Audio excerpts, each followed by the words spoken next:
Slash is worshipped by millions. The top hat, the tone, the unforgettable solos.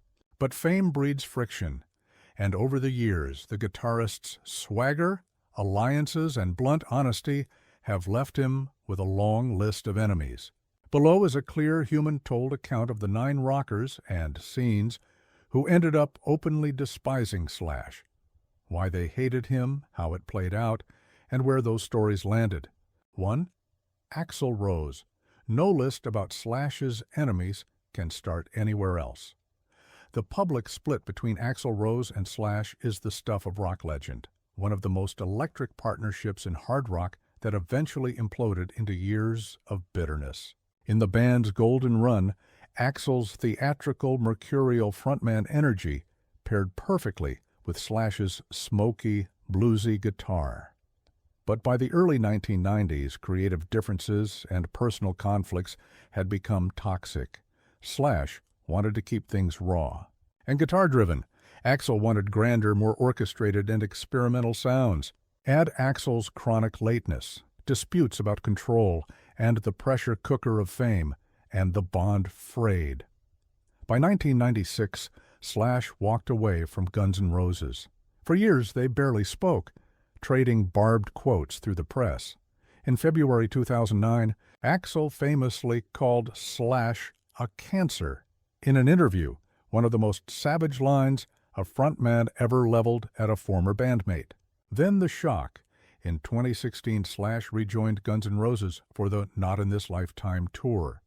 It didn't erase decades of rivalry, but it did prove how complicated and persistent these rock relationships can be. 2. Scott Weiland. After leaving Guns N' Roses, Slash helped form Velvet Revolver, reuniting with Duff McKagan and Matt Sorum. The group's singer was Scott Weiland, Stone Temple Pilots, and while the lineup promised fireworks, personality clashes quickly became the story. Weiland and Slash didn't see eye to eye on leadership, touring, and creative control.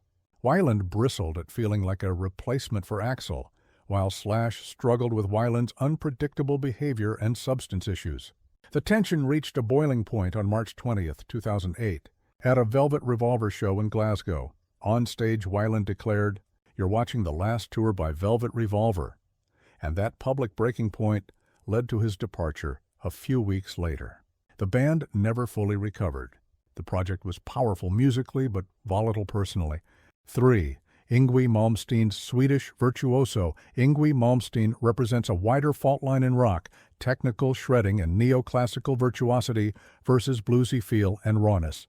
Malmsteen's lightning fast, Baroque-tinged playing and outspoken opinions about technique made him an obvious antagonist to players who prize emotion over speed. Yngwie and Slash sit on opposite ends of that divide. Malmsteen has publicly dismissed Slash as overrated and sloppy compared to his own rigorous precision. Slash, for his part, rarely answered those jabs. His solos always spoke louder than words. But the criticism underlines an ongoing argument in guitar culture. What matters more, technique or feeling?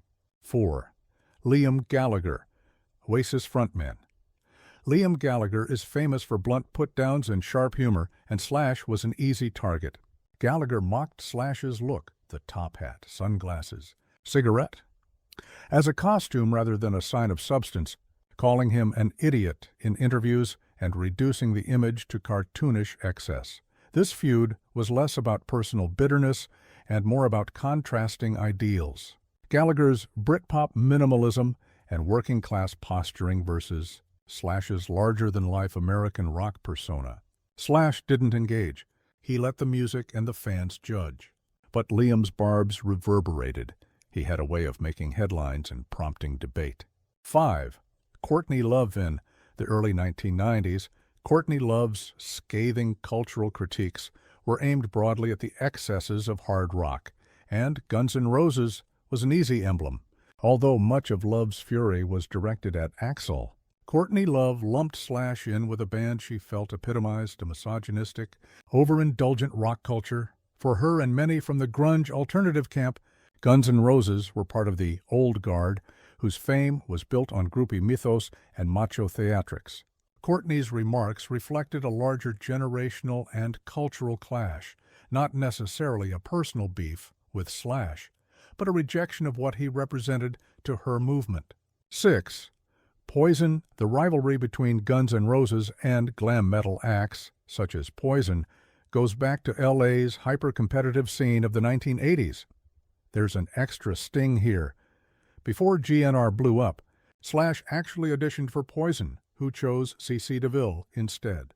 That rejection reportedly left hard feelings on both sides. Slash later blasted Poison publicly as posers, and tempers flared, including an infamous confrontation where Poison members allegedly doused GNR's publicist with beer and ice after being provoked. Lawsuits and settled disputes followed. It's a slice of rock lore that reflects how petty and dramatic band rivalries can become when ego, pride, and image collide. 7. Buckcherry members, Josh Todd and Keith Nelson, or early Velvet Revolver fallout. Before Velvet Revolver solidified, there was a brief messy flirtation with members of Buckcherry. In 2002, Slash jammed with Duff and Matt along with Buckcherry's Josh Todd and Keith Nelson. For a moment it looked like a new supergroup was forming, but it collapsed when Slash abruptly pulled the plug, leaving Todd furious about wasted time and broken promises. Some of that early material, like Dirty Little Thing, later turned up on Velvet Revolver's 2004 debut Contraband, which subsequently led to a lawsuit over alleged riff theft. Josh Todd's resentment and the legal fallout that followed left Buckcherry feeling burned and illustrates how quickly hopeful collaborations can sour into accusations of bad faith. 8. Paul Stanley, Kiss. Nearly an adversary before Appetite for Destruction, 1987, Guns N' Roses sat down with Paul Stanley of Kiss to discuss producing the record. The meeting grew awkward. Slash has recalled the exchange differently than Stanley, who later said the band, intoxicated and ragged, were not ready for professional guidance. Stanley's memory of the night, and his later blunt dismissal of the band members' estate, created a tense anecdote that mutated into public sniping years later.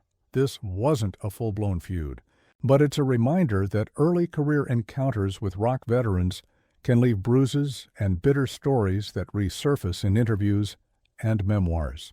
9. Todd Crew and the controversy around his death, one of the darkest, most painful controversies involving Slash centers on the death of Todd Crew, bassist for Jet Boy and a close friend of Slash in the mid-1980s.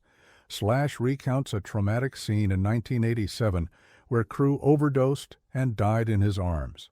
Others later disputed Slash's account, accusing him of exaggeration or of failing to call emergency services quickly enough. Those conflicting narratives have lingered for years, becoming part of the more fraught human side of Slash's history: grief, blame, and the messy aftermath of addiction. It's an episode that left wounds on multiple people and colored perceptions of Slash during the band's early era. Please don't forget to subscribe and hit the bell icon.